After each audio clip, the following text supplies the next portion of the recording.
Nagtinabangay ang Department of Social Welfare and Development kon DSWD-11, Philippine Navy, Armed Forces of the Philippines ug ang lokal nga kagamhanan sa paghatod sa 1,500 ka mga family food packs niadtong adlang Huwebes, Hunyo 18 ning tuiga ngadto sa mga pamilyang naapektuhan sa linog diha sa barangay Mabila, Balot Island, lungsod sa Sarangani, Davao Occidental. Dako ang pasalamat ni Shaila Crihino, ang MSWDO sa Balot Island sa dinaliang pag-abot sa maong matabang alang sa 12 ka mga barangay o kapin 7,000 ka mga pamilyang apektado sa maong lugar. Pagpasalamat sa quick response sa food, non-food, psychosocial na mga aspeto nagyatag ni DSWD, dili lang kana pati ang cash assistance.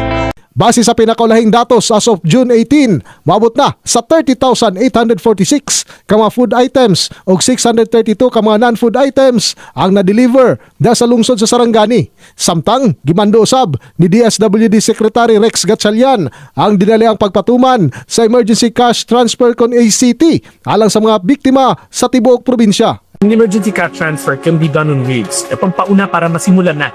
Now, pag mo assess na malalim pa, kailangan pa ng recovery efforts, babalik kami ulit at tutulong. Importante masimulan. Sa kasamtangan, nakatala na sa wawot sa 82 ka mga barangay gikan sa 5 ka malungsod sa Davao Occidental ang apektado sa magnitude 7.8 nga linog. Dinana sa 36,146 ka mga pamilya ang nakasinati sa mga katalagman. Padayon ang ginahimong relief operations sa gobyerno aron masiguro nga maasikaso ang tanang apektadong residente sa tibuok probinsya. In the heart of changing lives, ako si Brigada Julius Pacot, alang sa 93.1 Brigada News FM Davao, the Music and News Authority.